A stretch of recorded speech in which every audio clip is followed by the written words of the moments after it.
Bonjour et bienvenue sur Tout droit tout simple, le podcast qui vous fait découvrir les métiers du droit, leurs évolutions et les innovations juridiques. Je suis Delphine Bordier, ancienne avocate et directrice juridique et aujourd'hui LegalOps, c'est-à-dire consultante en stratégie juridique et organisation. J'interviewe des praticiens du droit de tous horizons qui témoignent de leur expérience, leur parcours, leur vision de leur métier et vous livrent de nombreux conseils pratiques. Très bonne écoute! Je reçois aujourd'hui Alexandra de Saint-Phal, ancienne avocate et directrice juridique qui propose aujourd'hui ses services de coaching et d'outplacement pour cadres dirigeants. En tant que directrice associée du cabinet Avenir Dirigeant, Alexandra nous parlera notamment des clients qui souhaitent passer de l'avocature à l'entreprise ou vice-versa. Et surtout, comment s'y préparer. Bonjour Alexandra. Bonjour Delphine, merci Ravie de beaucoup. t'accueillir sur le podcast Tout droit tout simple aujourd'hui. Je suis très contente que tu puisses venir témoigner. Ouais, merci beaucoup de m'accueillir. Moi, je suis ravie que nos agendas respectifs ont enfin permis de trouver un moment pour qu'on fasse ce podcast. Donc, c'est super. Exactement. Est-ce que je peux tout d'abord te demander de te présenter brièvement? Oui, bien sûr. Alors, moi, je suis juriste de formation. J'ai commencé ma carrière par la profession d'avocate que j'ai exercée pendant 7 ans en cabinet d'affaires avant de rejoindre le monde de l'entreprise. Et après une vingtaine d'années, je me suis interrogée sur le suite de ma carrière professionnelle. Et après avoir constaté que je prenais énormément de plaisir à l'accompagnement individuel de managers lors d'opérations de transfo, de restructuration, je me suis formée au coaching et cette formation m'a permis de me questionner et de construire un nouveau projet professionnel. Et c'est comme ça que je suis arrivée à sortir de ma posture d'expert juridique pour faire depuis 2019 un accompagnement plus RH au sein du cabinet Avenir Dirigeant. Bon, j'accompagne en fait en coaching et en out, mais je t'expliquerai un peu plus tard si tu Ouais. veux. Et voilà. Alors justement, qu'est-ce qui te plaît le plus dans le coaching et l'outplacement? Parce que c'est vraiment ça ton cœur de métier aujourd'hui. Allez, on va aller dans le désordre. On va faire venir les Oui, choses c'est comme pas elles grave. viennent. Tout d'abord, les relations humaines, la relation de confiance qui se met en place avec mes clients. Et du coup, qui permet de faire avancer les choses. Voilà. Il y a une vraie co-construction, un ping-pong intellectuel qui se met en place entre nous, puisque en permanence, on est dans la construction mutuelle de leurs projets ou de leur développement professionnel. Moi, je découvre en permanence des nouveaux secteurs d'activité et des nouveaux métiers, puisque dans la partie out, je ne suis pas spécialisée, c'est-à-dire que je n'ai pas de spécialité sectorielle ou fonctionnelle. Donc, avec chaque client, je vais travailler sur les enjeux, sur les évolutions de son secteur, de son métier, je les challenge en permanence. Donc, en réalité, c'est co-construire en permanence avec mon client. Donc, moi, je sors aussi de ma zone de confort tous les jours. Donc, j'aime également les mises en relation que m'apporte ce métier. Et puis, allez, le plaisir au quotidien que de voir des projets se concrétiser. En outplacement, c'est vrai que lorsque moi, mon client, il signe un nouveau contrat ou il fait une levée de fonds pour lancer sa société, vraiment, j'ai l'impression de co-signer avec lui, hein. Moi, je vis le Hmm, truc à 100%. c'est super. Et est-ce que tu peux justement nous parler un peu de la spécificité de ton cabinet qui s'appelle Avenir Dirigeant et puis nous expliquer qui tu accompagnes et dans quel contexte tu interviens? Oui, bien sûr. Alors, nous, on est dédié au sein d'Avenir Dirigeant à l'accompagnement de cadres exécutifs. On va les qualifier comme ça. C'est-à-dire que c'est des positions COMEX, CODIR, mais je fais aussi les avocats. Enfin, je t'expliquerai un peu plus après. Ce qu'on fait, en fait, c'est qu'on accompagne euh, à des moments clés des carrières professionnelles. C'est donc à la fois en phase de transition, ce qu'on appelle l'entre-deux, c'est-à-dire on va accompagner les personnes depuis la définition de leur nouveau projet professionnel jusqu'à la réussite de leur intégration ou bien à la création ou reprise d'entreprise puisqu'on a une partie de notre activité qui est dédiée à ça. Donc ça, c'est la partie outplacement. Et puis, on accompagne aussi durant l'activité professionnelle où là, c'est vraiment la partie executive coaching où on les aide à amener une réflexion approfondie sur leur rôle, à les aider dans le développement de leur posture, de leur mode de management et de communication associée. D'accord. Donc, moi, en réalité, j'accompagne des personnes de tout secteur d'activité, juridique ou non. Mais également des avocats qui se questionnent et qui souhaitent changer de cabinet, passer en entreprise ou même qui ont besoin d'être aidés dans leur développement professionnel. Oui, donc c'est important de le dire. Tu fais pas que, enfin, ta clientèle n'est pas uniquement juridique en fait, du tout. Non, du tout, du Non. tout. Au début, je dirais que principalement, elle était juridique, assez naturellement, Hmm. mais maintenant, ça représente pas la majorité de ma clientèle, loin de là. D'accord. Et je suppose que de nombreux clients viennent te voir parce qu'ils souhaitent, alors même si c'est pas la majorité, mais ils souhaitent certains rejoindre l'entreprise après avoir été avocat ou l'inverse peut-être. Quelle est la première question que tu leur poses? Alors, la première question, alors effectivement, où tu as raison, c'est que je suis dans les deux cas de figure. C'est-à-dire que c'est des gens, c'est parfois des avocats qui veulent rejoindre l'entreprise et parfois même, alors là, pour le coup, c'est pas quelqu'un que j'ai accompagné, mais c'est une amie. Elle a été avocate, elle est passée directrice juridique et là, elle vient de repartir avocate. Donc, on en discute pas mal parce que voilà, c'est des passages qui sont quand même assez importants. Et lorsque quelqu'un vient me voir, donc lorsqu'un avocat vient me voir pour rejoindre le monde de l'entreprise, moi, la première question, c'est vraiment pourquoi en fait. C'est quelles sont vos motivations. Il faut vraiment identifier les raisons de l'envie de faire ce passage. Oui, Si parce je qu'il prends peut y mon... avoir des mauvaises raisons, c'est ça en Ah oui, fait. oui, il peut Mm. avoir des mauvaises raisons. Moi, je sais que lorsque j'ai fait le passage cabinet et entreprise, ma démarche, c'était pas de travailler moins, parce que souvent c'est ce que Mm. j'entends, donc j'ai toujours peur à ça, c'est de travailler moins. Cette impression qu'en entreprise, on travaille moins. Oui, ça c'est pas Euh, vrai. c'est pour ça que j'allais dire, toi aussi, tu pourrais témoigner, je pense, depuis à ce sujet-là. Et non, non, moi, ce que j'avais envie, c'était rejoindre le cœur du réacteur, en fait. C'était vraiment sortir de cette posture de conseil externe pour devenir conseil interne et du coup, voir les conséquences de mes recommandations Mm. et surtout décider, parce que c'est une chose qu'on oublie, mais en fait, lorsqu'on est en cabinet, on propose, on recommande, mais en réalité, la décision, elle appartient au client. Oui.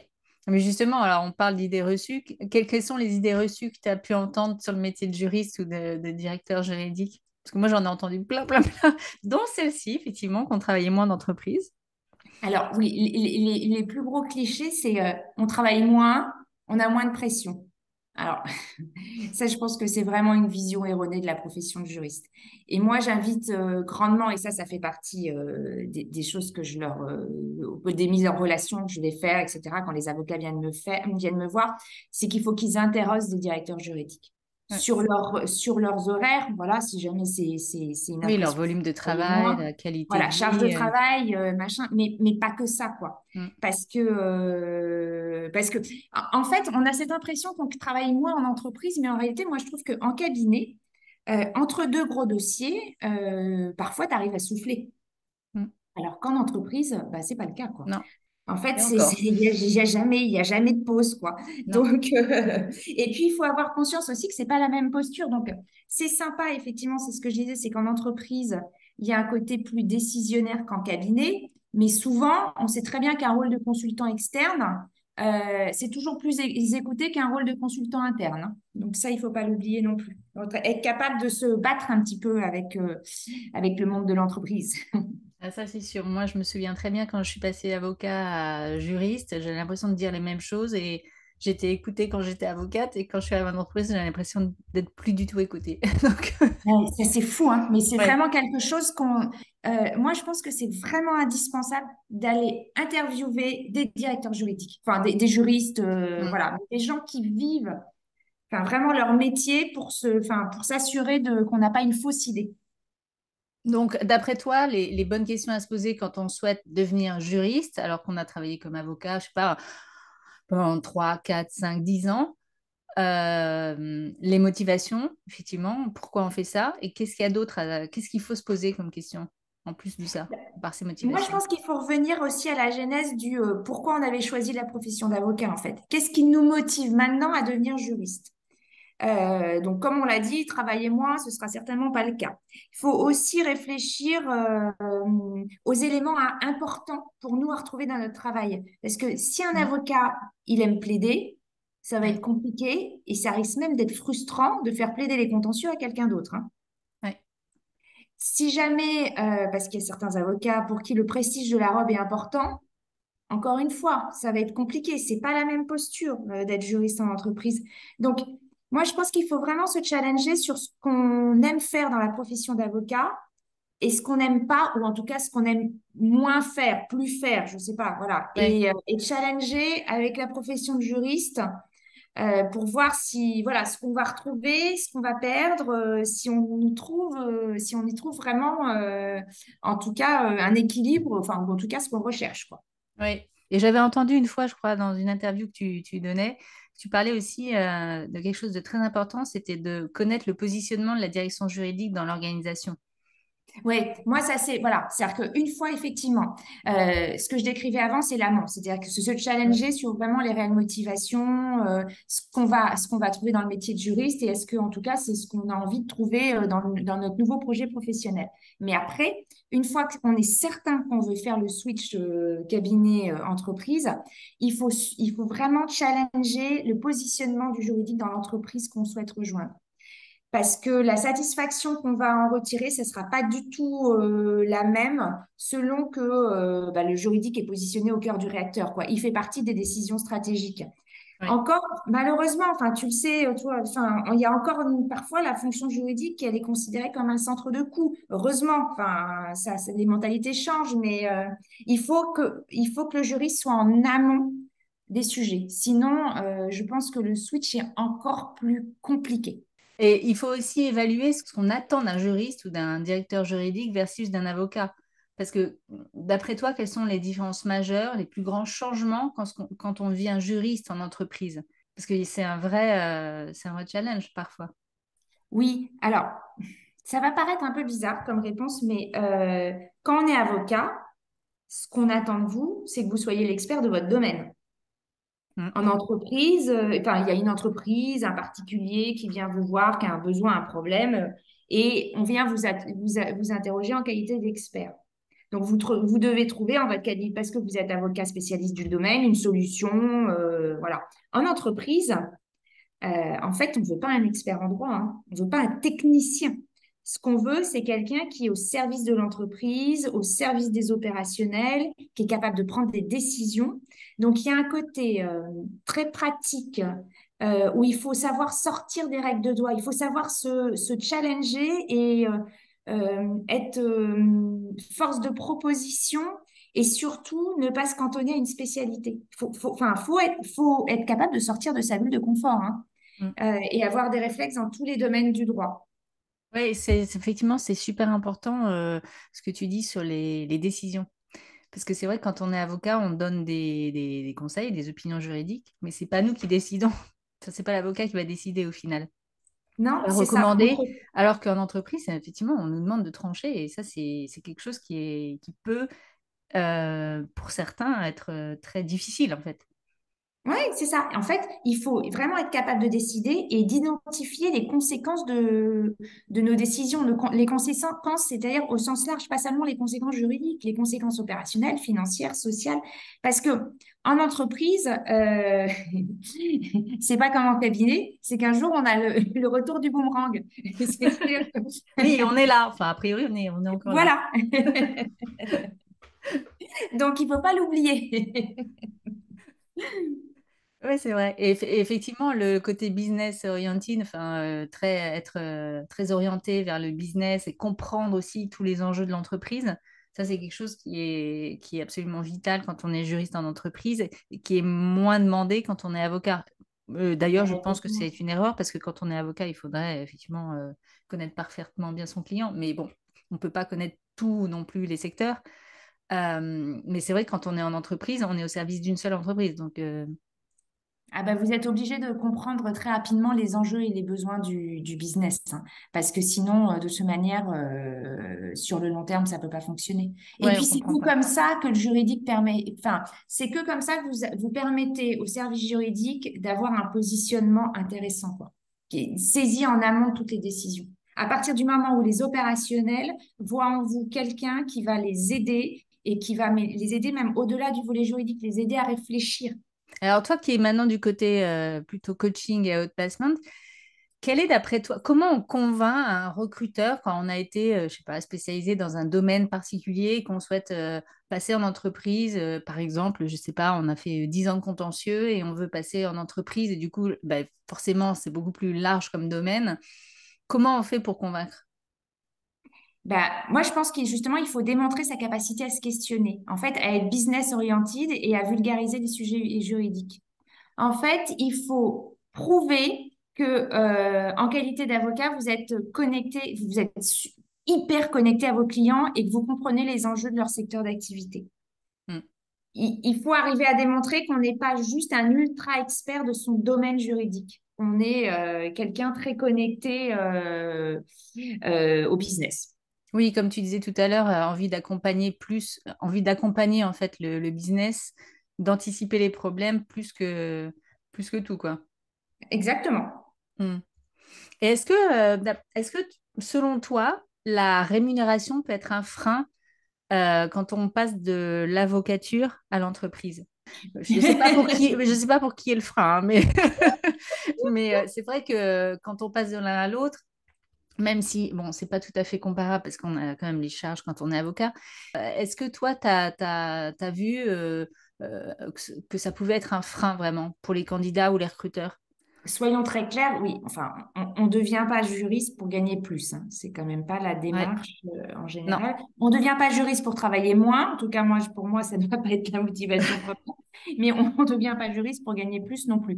Alors, en fait, ça dépend un peu les cabinets d'où on sort. Mais c'est vrai que quand on quitte un cabinet d'affaires pour rejoindre le monde de l'entreprise, en général, il y a quand même une perte en termes de rémunération. ouais. Surtout quand on arrive à un certain niveau. C'est vrai que, alors, moi, j'aide de façon bénévole et avec beaucoup de plaisir des plus jeunes, mais ce que je vois arriver plus chez moi, c'est un niveau of counsel ou associé de cabinet Mm. d'avocats. Et là, les associés, enfin, soyons très clairs, ils peuvent pas retrouver en entreprise les mêmes niveaux de rémunération. Ouais. En tout cas, pour ceux qui sortent de cabinet d'affaires. Non. Ouais. Et ceux qui Mais ont effectivement 10 ans d'expérience, ils perdent un peu en salaire. Mais quand même, il faut, enfin, je ne sais pas si c'est toujours le cas, mais je pense que oui, hein, les titulaires du CAPA, même s'ils ont jamais, enfin, ils ont un petit peu exercé en cabinet et qu'ils vont en entreprise, ils perçoivent quand même une rémunération, je crois que c'est 20% de plus qu'en ouais, moyenne que les juristes d'entreprise. Enfin, c'est énorme. c'est Alors, il faut entre 20 avoir et exercé un peu, mais 25%. c'est Ouais, ça? entre 20 et 25% de plus. En fait, Mm. le fait d'avoir coché la case avocat, effectivement, permet d'avoir un supplément à l'embauche, si je puis dire. Je sais pas. Voilà. Ouais, Non, ouais, c'est ouais. toujours le cas. Oui, oui. Ouais, Et ouais. il faut avoir quand même exercé quelques années, parce que ça suffit pas d'avoir l'examen. Non, ah non, non, il faut avoir exercé. Non, non, il suffit pas Voilà. d'avoir levé, il faut avoir exercé. Et l'idéal est d'avoir exercé au moins 5 ans. Ça n'est valorisé qu'à partir du moment où on a exercé. Juste le fait d'avoir l'examen ne sert à rien. Enfin, ne sert à Ouais. rien. Si, peut-être que dans des années, finalement, ils voudront intégrer la profession d'avocat. Parce que ça aussi, on n'en a pas parlé, Oui, on mais peut avoir le choix aussi, se laisser le voilà. choix. Ouais. Ouais.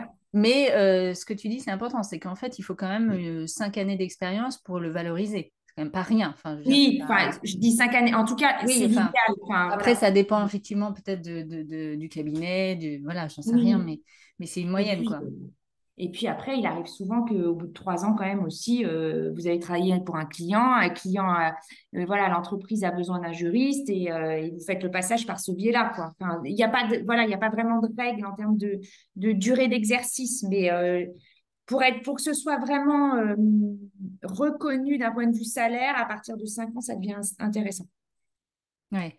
Et est-ce que tu peux nous dire un petit mot sur la préparation justement des entretiens d'embauche parce qu'on dit évidemment qu'il faut toujours se préparer, mais est-ce qu'on le fait vraiment Alors, c'est vraiment le cas pour tous les gens que j'accompagne, ça c'est sûr. Oui, Car parce je que leur tu es là fais pour les pousser. Puis je leur fais des simulations d'entretien, je les lâche pas, donc présentation de leur expérience professionnelle, de leur projet, de leur motivation. En fait, pour moi, c'est indispensable parce qu'il faut être capable d'exprimer vos éléments différenciants et démontrer vos compétences. Donc, il faut apprendre à se vendre en faisant du storytelling. Et ça, c'est qu'en pratiquant. En fait, savoir se raconter, ça sert pas à grand-chose. Il faut savoir se vendre. Ouais, c'est ça, ouais. Ouais, ouais. Et c'est effectivement, c'est en s'entraînant qu'on arrive à. Oui, en fait, c'est en s'entraînant et avoir un contradicteur. en face de, enfin, voilà, c'est important d'avoir quelqu'un qui vous pose les questions, qui vous challenge. Ben ça, c'est important de le dire alors, parce que il y en a aussi qui essaient de faire ça un peu tout seul devant leur téléphone ou en se filmant ou j'en sais rien, mais c'est vrai que c'est différent quand il y a quelqu'un qui qui est vous devant vous, en challenge. fait. Ouais, Ah qui bah vous oui, ça challenge. n'a rien à voir. Mm. Ne serait-ce que enfin voilà, qu'on vous pose des questions. Enfin, Oui, il y a, on peut rebondir sur quelque chose. Enfin, oui, il y a oui, un échange. Mm. il y a un échange. En entretien, vous n'êtes jamais en monologue. Vous avez le contrat, enfin, vous avez un chasseur en face de vous, vous avez un directeur juridique. Enfin, je ne sais pas, mais vous êtes jamais tout seul. Qu'est-ce qu'il faut pas faire en entretien, juste? Qu'est-ce que, d'après toi, vraiment les choses vraiment à pas faire du tout? Quand on est en outplacement, c'est des gens qui sont un entre-deux. C'est être dans la critique de son précédent employeur.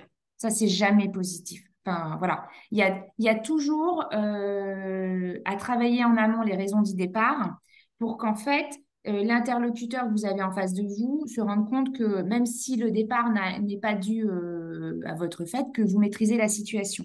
Donc, si vous êtes dans la critique, la personne qui est en face de vous va avoir l'impression que vous n'êtes pas prêt à retravailler, que vous avez encore plein de rancœur, que Ouais, voilà. ça fait Donc ça peur, quoi. c'est Ça rassure pas du tout. Mm. non. Après il y a savoir faire preuve de quand même d'un minimum d'humilité parce que les gens qui arrivent vraiment avec une posture très très très haute et qui ne sont absolument pas capables de se remettre en question et donc de s'interroger sur leur échec, ce genre de choses, ça Mm. marche pas non plus. Enfin Mm. voilà, parce que Mm. ça fait partie des questions hein, qu'on a en entretien. Ouais. Quel est votre échec ou enfin on le tourne comme on veut. Ouais. Et ça, bah, typiquement, si on l'a pas préparé en amont, en général, on est un peu sec et on peut pas être sec sur une question comme ça.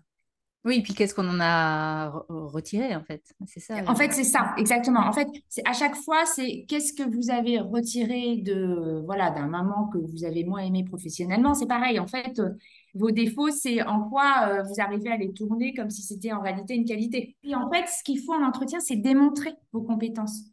En fait, une liste à l'après-vert de choses que vous avez fait, etc., c'est pas du tout la même chose que raconter. En fait, pour démontrer une compétence, il faut raconter votre histoire. Dire, voilà, je suis un Mm. spécialiste de, OK, en fait, preuve en est, je vais vous expliquer, voilà, quel était le contexte, ce que j'ai fait et le Ah, résultat. les résultats obtenus. Voilà, ce qu'on appelle, nous, EAR ou méthode d'ISTAR, c'est ça, c'est enjeu, action, réalisation. Mais c'est ce qui fonctionne. Ouais, ouais. Est-ce que tu peux, Alexandra, récapituler les quatre conseils si on souhaite rejoindre le monde de l'entreprise alors qu'on soit exécutive ou un peu moins expérimenté? Quelle est la meilleure stratégie? Quelle est ta recette en fait? Alors, d'abord, ça c'est sûr, se questionner sur ses motivations. Interroger des juristes sur leur métier pour s'assurer qu'on n'a pas une vision erronée de la profession de juriste. Et arrêter, mais ça c'est valable pour n'importe quel type de profession, arrêter ce que j'appelle moi un projet réaliste et réalisable. Donc, il faut vraiment Ok. définir le type d'entreprise, c'est-à-dire une entreprise familiale, LBO, enfin voilà, un grand groupe, un groupe international. Mais si La on n'a pas taille, connu le monde de l'entreprise, comment on peut savoir ça, par exemple? Moi, je me souviens quand j'étais en cabinet, enfin, j'avais fait comme toi, 7 ans de cabinet, je connaissais pas du tout le monde de l'entreprise et du coup, ça, je savais pas répondre moi, à ces questions. Enfin, je non, savais en pas fait, dire si j'aimais un grand, enfin, je préférais un grand groupe ou. Donc en fait, il faut aller plus loin que ça. Comment on peut savoir répondre à ces questions-là? eh ben, tu vas interroger des gens qui travaillent dans un groupe familial, tu vas interroger des gens qui travaillent dans un grand groupe Oui, international. donc on En passe par fait, l'interview et le réseau, quoi. bah, c'est ça en fait. Le réseau, Ouais. hein, et quand tu fais du réseau pour identifier en fait la culture d'entreprise qui t'intéresse, on s'en fiche de la personne. C'est-à-dire que même si c'est pas, si tu veux être directeur juridique, même si c'est pas un directeur juridique, c'est pas grave. La culture Mm. d'entreprise, tu peux l'apprendre à travers n'importe quel type de métier.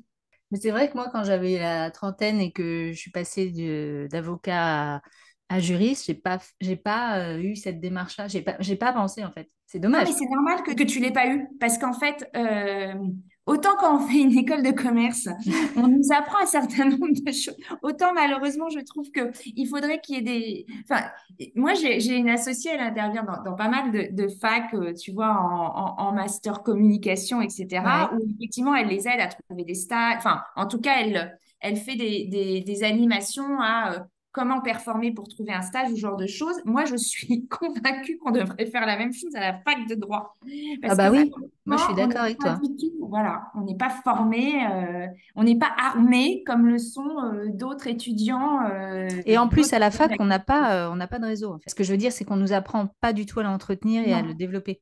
Moi, n'importe quel master dans la Bon, spécialité juridique, ils peuvent m'appeler et moi, je veux bien intervenir pour leurs étudiants ah bah quelques heures voilà, message dans lancé. dans la recherche de stage. Non, mais c'est vrai. Je Ah pense mais que, très en plus, sérieusement, forcément, ils vont tous à un moment donné être sur le marché du travail et sans avoir les codes et les clés, c'est très difficile en fait. c'est exactement ça. Le réseau, en plus, moi, je dis, c'est comme un sport qui a ses propres règles, donc il faut les apprendre. Mais une fois que tu as appris les règles, tu les connais pour toute ta vie. C'est comme savoir faire du vélo. Une fois que tu sais faire du vélo, c'est bon, t'es lancé. Toi, est-ce que je peux te demander comment on peut te contacter? Parce que maintenant que tu as lancé un petit message à tous les masters de France.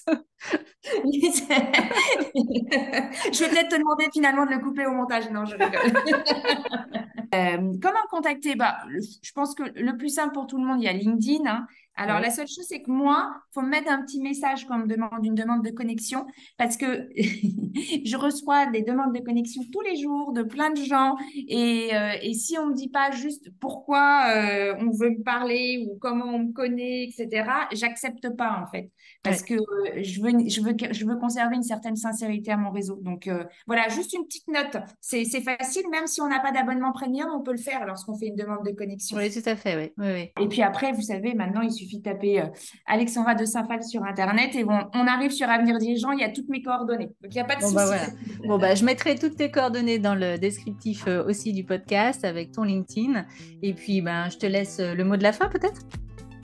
Le mot de la fin, ah oui, alors ça, j'avais pas réfléchi. Et ben le mot de la fin, je dirais passer de cabinet d'avocat à entreprise, ça apporte beaucoup de plaisir et ça ouvre à plein d'horizons. Preuve en est, Delphine qui fait même maintenant des podcasts.